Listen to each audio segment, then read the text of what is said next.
மாவட்டம் திருப்போரூர் அடுத்த தையூரில் தமிழ்நாடு கட்டுமான கழகத்தின் சார்பில் தமிழ்நாடு கட்டுமான கழக பயிற்சி நிலையத்தில் கட்டுமான தொழிலாளர்கள் நல வாரியத்தில் பதிவு பெற்ற 50 தொழிலாளர்களுக்கு இலவச திறன் பயிற்சியும் 50 தொழிலாளர்களுக்கு உதவித்தொகையுடன் கூடிய திறன் மேம்பாட்டு பயிற்சியையும் தமிழக முதலமைச்சர் மு.க.ஸ்டாலின் காணொலி காட்சி வாயிலாக துவக்கி வைத்தார்.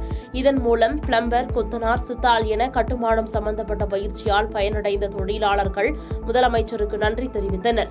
இந்நிகழ்ச்சியில் சிறு குறு மற்றும் நடுத்தர நிறுவனங்கள் துறை அமைச்சர் தாமு அன்பரசன், செங்கல்பட்டு மாவட்ட ஆட்சியர் Rahulnath, Thiruporur MLA S. Balaji, Thiruporur chairman SSR Idhayavarman ஆகியோர் குத்துவிளக்கு ஏற்றி வைத்தனர். இதில் திருப்போரூர் ஆத்ம குழு தலைவர், அரசு உயரதிகாரிகள் உள்ளிட்ட பலர் கலந்து கொண்டனர்.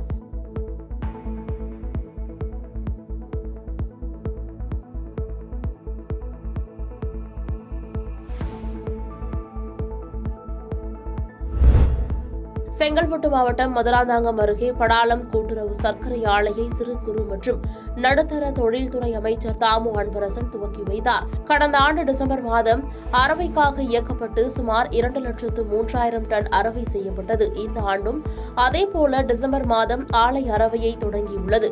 இந்த நிலையில் கடந்த ஆண்டை விட இந்த ஆண்டு கூடுதலாக அரவை செய்ய ஆலை நிர்வாகம் திட்டமிட்டுள்ளது. மேலும் அடுத்த ஆண்டு மார்ச் அல்லது ஏப்ரல் வரை ஆலை இயக்கப்பட உள்ளதாக தெரிவித்தனர். இந்நிகழ்ச்சியில் செங்கல்பட்டு மாவட்ட ஆட்சித்தலைவர் ராகுல்நாத், மதுராந்தாங்கம் கூட்டுறவு சர்க்கரை ஆலை செயலாட்சியர் உள்ளிட்ட பலர் கலந்து கொண்டனர்.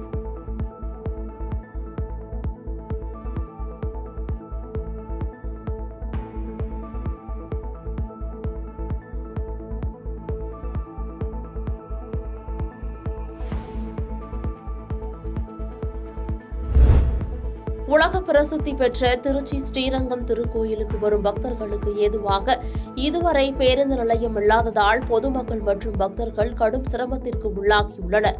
மேலும் இந்த பகுதியில் சுமார் 1,02,000 மேற்பட்ட பொதுமக்கள் வசித்து வருகின்றனர். இதனால் ஸ்ரீரங்கத்தில் உள்ளூர் பேருந்து நிலையம் கட்டக்கோரி அப்பகுதி மக்கள் நீண்ட நாட்களாக கோரிக்கை வைத்து வருகின்றனர். இதனைத் தொடர்ந்து நகராட்சி நிர்வாகத்துறை அமைச்சர் KN நேரு உத்தரவின் பெயரில் ஸ்ரீரங்கத்தில் புதிய பேருந்து நிலையம் அமைக்க ஸ்ரீரங்கம் அரசு மருத்துவமனை எதிரில் உள்ள மாநகராட்சிக்கு சொந்தமான 1 ஏக்கர் நிலம் தேர்வு செய்யப்பட்டது. தொடர்ந்து 11.10 கோடி செலவில் புதிய பேருந்து நிலையம் கட்டுவதற்கு தமிழக அரசு அனுமதி வழங்கியதை அடுத்து திருச்சி மாநகராட்சி நிர்வாகம் மற்றும் குடிநீர் வழங்கல் துறை சார்பில் புதிய பேருந்து நிலையம் அமைப்பதற்கு அமைச்சர் KN நேரு அடிக்கல் நாட்டி பணிகளை தொடங்கி வைத்தார். இந்நிகழ்வில் மாவட்ட ஆட்சியர் பிரதீப் குமார், மாநகராட்சி ஆணையர் உள்ளிட்ட அரசு அதிகாரிகள் பலர் கலந்து கொண்டனர். காசி தமிழ் சங்கமம் நிகழ்ச்சி வரும் 17ஆம் தேதி காசியில் தொடங்க இருக்கும் நிலையில் அதில் பங்கேற்பதற்காக 216 பேர் சென்னையிலிருந்து வாரணாசி புறப்பட்டனர். சென்னை சென்ட்ரலில் காசி தமிழ் சங்கமம் செல்வோரை வரவேற்கும் நிகழ்ச்சியில் பங்கேற்ற ஆளுநர் RN ரவி வாரணாசி செல்லும் பயணிகள் ரயிலை கொடியசைத்து தொடங்கி வைத்தார். இந்நிகழ்வில் சென்னை IIT இயக்குநர் காமகோடி, பாஜக மேலிட இணை பொறுப்பாளர் சுதாகர் ரெட்டி உள்ளிட்ட பலரும் உடனிருந்தனர். காசி தமிழ் சங்கம் நிகழ்ச்சியில் தமிழகத்திலிருந்து இந்த முறை 1,500 பேர் செல்ல உள்ள நிலையில் முதற்கட்டமாக 216 பேர் சென்றுள்ளனர். தொடர்ந்து அடுத்தடுத்த வாரங்களில் சென்னையிலிருந்து மேலும் 2 ரயில்கள் வாரணாசி செல்ல உள்ளதாக தகவல் வெளியாகியுள்ளது.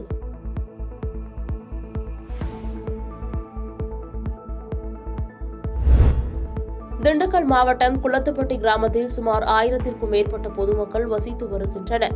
இந்த நிலையில் கடந்த சில நாட்களாக சிறுவர்கள் முதல் பெரியவர்கள் வரை காய்ச்சல் கடுமையாக இருந்ததாக கூறப்படுகிறது. இந்நிலையில் இதே ஊரை சேர்ந்த அழகராஜ் என்பவரின் மனைவி லட்சுமிக்கு கடந்த 5 நாட்களுக்கு முன்பு காய்ச்சல் ஏற்பட்டுள்ளது.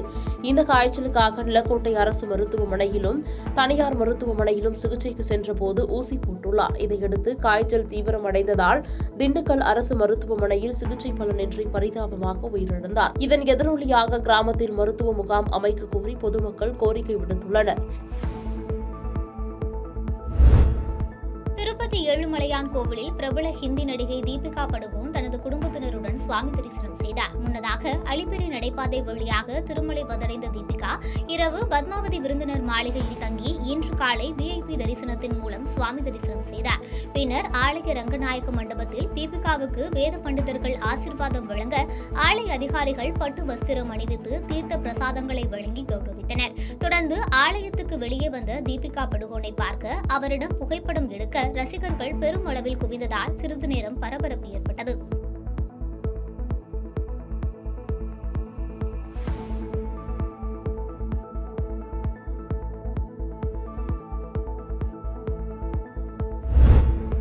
தஞ்சாவூர் கீழவஸ்தா சாவடி அருகே உள்ள அவிலா அவென்யூ நகரைச் சேர்ந்தவர் இந்திராணி. இவரது கணவர் உயிரிழந்த நிலையில் தனது மகள்கள் சுஸ்மிதா, ஸ்ருதி ஆகியோருடன் தனியாக வசித்து வருகிறார். இந்நிலையில் இவரது வீட்டில் புகுந்த 3 மர்ம நபர்கள் கத்தி முனையில் 7 பவுன் தங்கச் செயினை பறித்துக் கொண்டு தப்பி சென்றுள்ளனர். இதுகுறித்து இந்திராணி தஞ்சை தாலுகா காவல் நிலையத்தில் புகார் அளித்தார். இது தொடர்பாக வழக்கு பதிவு செய்த தாலுகா காவல்துறையினர் சிசிடிவி காட்சிகள் அடிப்படையில் கொள்ளையர்களை தேடி வந்தனர்.